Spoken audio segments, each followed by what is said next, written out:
In just 58 minutes, Eala completely smashes Coco Gauff, and the crowd goes crazy. No one anticipated it. Not the fans, not the analysts, not even Gauff.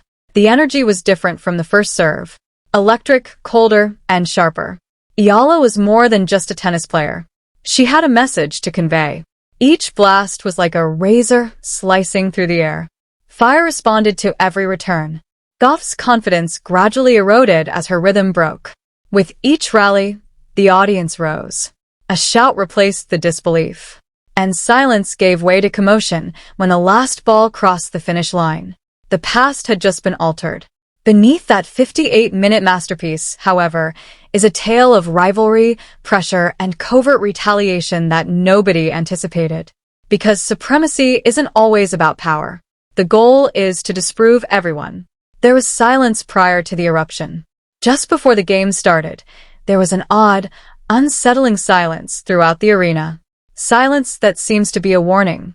Everyone was familiar with Coco Gauff, the youthful prodigy who took the world by storm, a Grand Slam winner, and a representation of the sport's future. Alex Eala was standing on the other side of the net.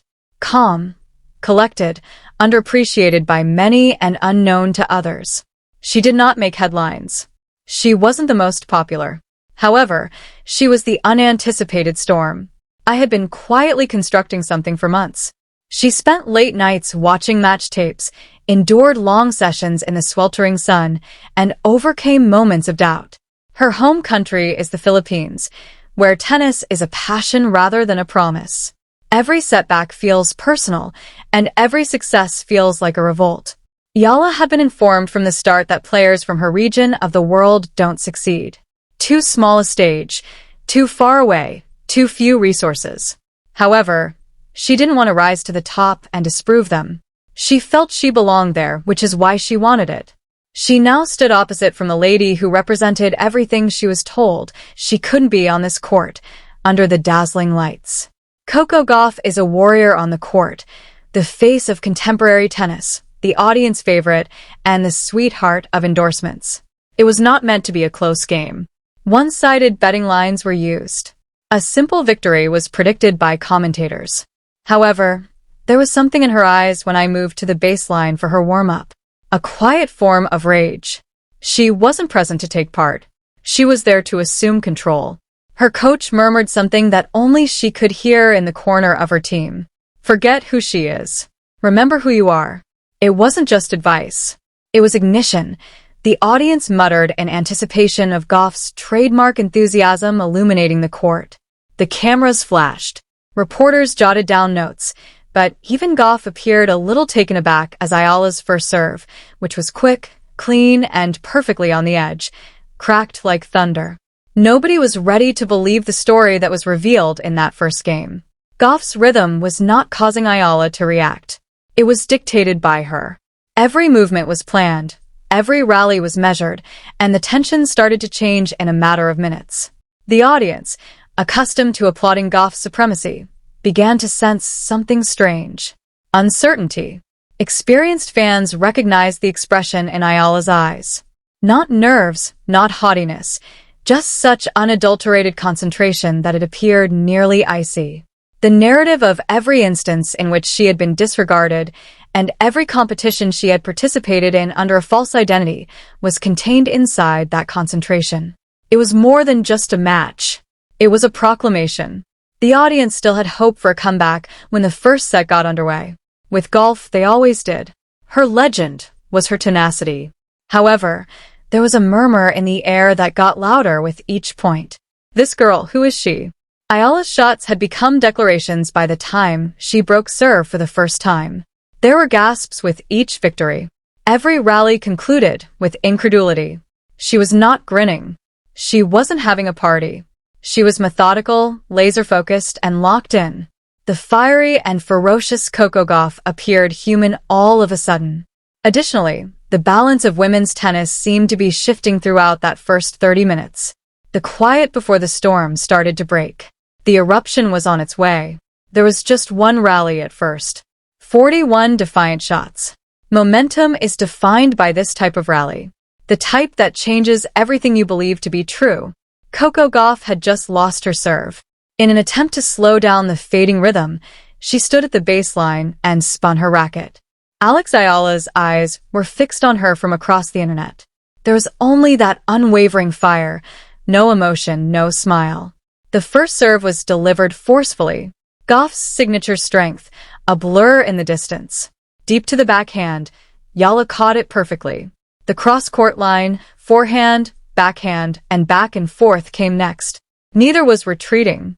After every exchange, the audience gasped as the tempo increased with each shot. Then it took place. Eala moved in, saw the angle coming, and smashed a forehand down the line so hard it painted the baseline's edge. The tension was broken by the umpire's call. Allah is the game. Gauff froze. Something shattered in the air as the crowd erupted.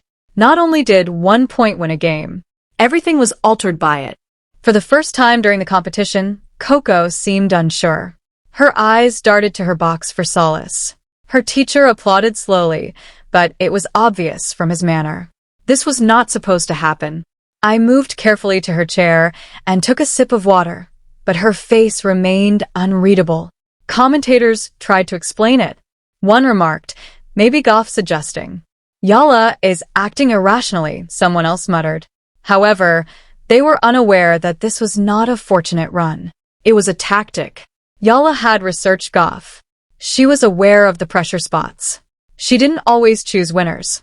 She waited until Gauff had little room to breathe, making mistakes and tightening the angles.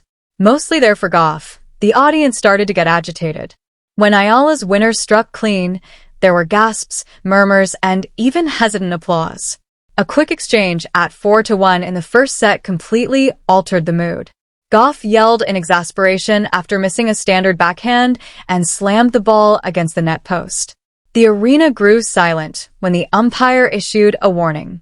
Eala remained silent. She simply moved to the baseline after turning away and adjusting her wristband. Because it was no longer merely competence, that moment revealed to the world who was in charge. It was psychology. Gauff's facial expressions all contributed to Eala's serenity. Alex grew colder the more Coco attempted to energize herself. It was a startling contrast. One player is controlling time, while the other is chasing rhythm. The subsequent games flew by. Eala's retaliations were vicious, accurate, and nearly surgical. She moved effortlessly in court. The audience was astounded when she broke for 51. People began using their phones to record what appeared to be history happening in real time. Is this actually taking place? Near the first row, a fan yelled. The story had completely changed by the time the first set ended in 61. Words like overpowering, thundering energy were increasingly being used by commentators. She was aware that the match was not yet done, yet she never once smiled. Not until the very end. Gauff attempted to reset during the second set. A few strong serves, a slower tempo, deep breaths. Momentum is a weird thing. It is difficult for it to return after it has shifted. And the spark had already become fire in Eala's eyes. Gauff's annoyance flared up once more by the fourth game. Eala's forehand touched the edge as she questioned a line judgment. "Out," yelled Gauff. The umpire decided against it. Tension was in the air as the crowd jeered. Eala just nodded and got ready to serve once more. The illusion was totally shattered at that time. It wasn't a coincidence. This was dominance. Unstoppable, systematic, and pure. The audience rose once more, half in shock and half in appreciation, when I held serve with an ace down the tee. In real time, she was altering the narrative. One remark at a time, one game at a time. Because the young Manila woman wasn't competing against Coco Gauff at that precise moment. She was playing against all the doubts that had ever been cast upon her. And it appeared as though she was winning for the first time. The atmosphere in the arena had entirely altered at the beginning of the second set. What had started out as a Gauff-friendly audience had evolved into something chaotic, erratic, and electrifying. After each point, the sound of incredulity reverberated. The collective idea, "This can't be happening," was practically audible. Aya has already broken serve once more after winning a set. Her self-assurance had evolved into control, which was now perilous. It was subdued domination. Every motion felt deliberate. Each rally concluded precisely. She didn't yell, pump her fist, or celebrate. She just strolled back to the baseline after turning and adjusting her cap. The crowd erupted even louder because of the calmness and silence. After a rare victory, Coco Gauff finally roared at 2-0. In an attempt to capitalize on the commotion, she waved her hands in the direction of the stands. The crowd reacted with enthusiasm, chants, and cheers. Eala didn't flinch even when it seemed like the tide would flip for a brief period. She pulled Gauff off the court, served wide, and ended with a clean forehand into the open space on the very next point. 9 seconds passed during the rally. The audience let out a gasp. Then one portion of the upper rows began to chant, albeit softly at first. Alala. At the stands, it became louder and realized she was no longer the only person in the crowd. That with each point lost, it slumps. Eala responded with something sharper, quicker, and crueler each time she attempted to rally. In the middle of the game, social media started to buzz. Videos of Gauff's failed backhands and Eala's accurate forehands were widely shared on TikTok and X. This girl, who is she? A one tweet was read. Another Eala is acting as though she has something to prove. She's demonstrating it, wow. Eala's Gauff was in style by the middle of the second set. This is one of the most dominant performances we've seen against Coco Gauff in years, shocked commentators muttered throughout the broadcast. The fans groaned when Gauff double faulted at 4-1, and she threw back her head in obvious frustration. The stadium erupted when Eala, calm as ever, bounced the ball 3 times before serving again, another ace. The court was no longer the only place where the tension existed. Cameras swept across people's faces. Some were shocked, some were applauding. With their hands folded and their eyes fixed on Eala's every move, her team remained silent in the player box. They were aware of what was about to happen. The last game comes next. Coco Gauff is serving to keep the game going. Shouting her name and pleading for a miracle, the crowd stood up. However, miracles don't happen on demand. Eala made a brutal comeback. Heavy, deep, relentless. Coco engaged in combat. A mistake. Point of match. Quiet. The serve arrived. In the center of the box, Eala's forehand tore across the court. A mix of color and sound. The line was cut by the ball. Excellent. Set and match for the game. Eala. The words reverberated. Time appeared to pause for a moment. An eruption followed. The stadium as a whole roared. With their phones raised and voices piercing the din, fans jumped out of their seats. For a brief while, Eala stood motionless, gasping for air while gazing at the scoreboard. Cars 6 took 58 minutes. Coco Gauff approached the net and extended her hand. Eala firmly met it. Quiet respect, no smirk, no haughtiness. However, it was captured by the cameras. Gauff's sportsmanship concealed a spark of irritation in her face. The clamor followed Eala as she left the court. As if they were watching the birth of something historic, the audience yelled her name. She didn't only watch things happen in real time. She looked back once.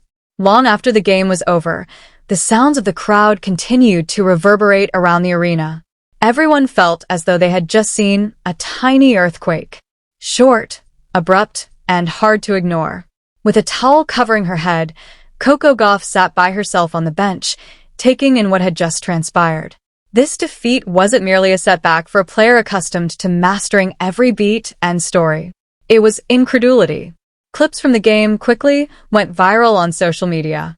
Slow-motion replays of Eala's cross-court shots, side-by-side comparisons of their reactions, and TikTok edits of her forehands all repeatedly loop. The 58-minute caption that went viral said, "No mercy." On X, fans quickly became split. Eala was hailed by some as a future superstar who restored accuracy and bravery to women's tennis. The other described the performance as being too cold, too clinical, and even rude. Gauff's followers attempted to justify dominance because it always causes unease when it is unexpected. She appeared worn out. She's conserving energy for the upcoming occasion. However, everyone understood in their hearts that this had nothing to do with exhaustion. It has to do with control. Gauff mustered a grin during her press conference following the game. She turned on the lights. "Today, I was unable to find my groove." Her eyes, however, sent a different message. Close, far away, still taking in what had happened. She wasn't upset with Eala. The powerlessness that every athlete has when their best effort is insufficient infuriated her. Then Eala arrived. Calm, modest, and a little taken aback by the attention. She spoke softly at first. All I did was try to play my game. I greatly admire Coco. She is among the best. This score surprised me. The noise was simply made louder by that humility. Every phrase and every expression was analyzed by commentators. Did she just minimize one of the season's biggest surprises? A reporter inquired. Another said, no. She simply demonstrated maturity above her years. However, there were rumors backstage, the kind that lead to conflict. There were rumors that Gauff had left without fully addressing Eala. Some said their handshake was icy. A little video clip appeared. Gauff hurriedly left the court as Eala turned to face the spectators and held out her hand. It turned into a storm at that moment. Sportsmanship or shade is one of the headlines. Gauff departs after Eala's historic triumph. Is a new rivalry starting to emerge? The internet thrived on it. Supporters took sides. Discussions erupted in the comment areas. And hashtags like TrueStarTeam and TrustTeamGauff became popular at the same time. Analysts began posing awkward queries in the meanwhile. Was the torch being passed? Was it just one terrible day, or was Gauff's confidence damaged? Above all, was she prepared for the attention she had just earned? Crowds flocked to public courts and shopping centers back home in Manila to celebrate. Kids wore headbands with marker-drawn AE initials. It was dubbed the greatest Filipino victory in modern tennis history by local media. Her childhood coach stated in an interview that she constantly promised to defeat the finest one day. I simply didn't anticipate it happening that quickly. However, the outcry continued. Critics said she should have displayed more passion and that the party was too serene. Others said that by applauding Eala's winners too loudly, the audience was disrespecting Gauff. Eala didn't react to any of it, even though it seemed like domination itself had turned into a criminal. The following day, she worked out in silence, concentrated and unfazed. The storm outside didn't matter to her. She was solely interested in the sound of the ball bouncing off the court since she knew that the commotion and loudness would subside. However, history would remember. Like any noise, the sound ultimately subsided.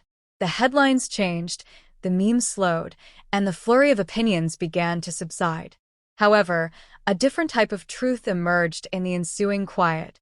The victory of Alex Eala wasn't a coincidence. It wasn't a fortunate day or a poor golf effort. It was the outcome of something more profound. Quiet evolution for months. A tale of obsession lay behind the cameras and the widely shared videos. Before the game, Eala's crew spent weeks researching the patterns of golf. Each serve angle, footwork rhythm, and emotional cue. They developed a patience-based technique. Coco should swing first, attack, and then counter when the opportunity arises. It was tactical genius masquerading as poise. But it was belief, not plan, that really set Eala apart that evening. She didn't consider herself the underdog for the first time in her fledgling career. She entered the court expecting to win rather than hoping. Her statements were straightforward when she later had a private conversation with her coach. I didn't play to catch anyone off guard. To remind myself that I belong here, I played. Because that summed up what fans had seen. Those remarks would reverberate across sports media for days. A player adopting her persona. To her credit, Coco Gauff dealt with the loss in the days that followed with poise. Losses like that remind you there's always someone out there working just as hard, maybe harder, she stated in a subsequent interview. It serves as motivation. She grinned, but there was weight in her voice. It was resolve clothed in respect. The tone of analysts also started to change. It was dubbed the start of a new rivalry by some. Some described it as a shift in leadership. Alex Eala's name was no longer accompanied by an asterisk for the first time. There will be no more rising stars. No more possibilities. She was here. However, a new type of pressure follows every breakthrough. Despite the commotion, she managed to maintain her composure. She didn't remark on the debates or share victory speeches. Rather, she posted a single sentence on social media. "I appreciate your faith. There is still more work to be done." That was all.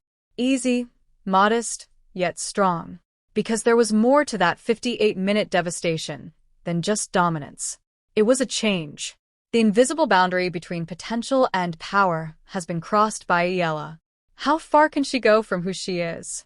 One thing became evident as the tennis community continued to conjecture. The spectacular match wasn't the conclusion of a tale. It marked the start of a legacy. Even after several weeks, people continued to discuss it. The shock lasted 58 minutes. What had started out as a standard tournament encounter had become an amazing encounter. The kind of performance that changes a sport's unspoken rules. That night was more than just a triumph for Eala. It was an identity change. She entered the court as the underdog and left as a symbol. Suddenly, every young athlete from Madrid to Manila had a new moniker attached to their aspirations. She was now evidence. Evidence that power can originate from any source. Oceans can be crossed by that belief. That the select few are not the only ones who play tennis. Coco Gauff also contributed to the strength of the narrative. The loss did not cause her to vanish or fall apart. Rather, she welcomed it and turned it into fuel. She gave a straightforward response when questioned about Eala weeks later. "That girl is unique. When we get together again, I'll be prepared." There was resolve instead of resentment. Two routes that will eventually cross again. The game was dubbed the Manila Miracle by sports historians. The statistics were continuously analyzed by analysts. 18 winners for aces, and just 6 unforced errors in 58 minutes. However, the events of that evening could not be adequately described by numbers alone. Because Eala's actions went beyond simple execution. Energy was at issue. She entered without fear and left a lasting impression. Every sport has a turning point where time is divided into before and after. Eala was a prospect before to this game. She was a presence after that. She had written a new story, one that was all her own. But she remained the same despite all the commotion and media attention. Quiet purpose, no self-congratulations, no spectacular interviews. Days later, she answered a young fan's question on how she maintained her composure under pressure at a local event. "Because my entire life, I've already been undervalued. What is there to be afraid of?" Not because it was loud, but because it was true. That line became viral once more. Eala had transformed humility into strength and undervaluation into fuel. The legacy of that evening is still being written. The world's realization that greatness doesn't always reveal itself is a recurring theme in every highlight reel, replay, and argument. Occasionally, it enters silently, seizes control, and leaves everyone speechless. Perhaps this explains why supporters continue to get chills while watching that game. The significance of the score was more important than the score line. It was more than a mere 58-minute devastation. It was the beginning of faith. Careers are defined by some moments, while periods are defined by others. Was this the start of a new rivalry that would influence women's tennis for years to come? Or was it merely an upset? Please share your thoughts in the comments section. If you enjoyed the 58-minute masterclass, please hit like, subscribe, and stay tuned, as the next eruption in this sport could happen at any time.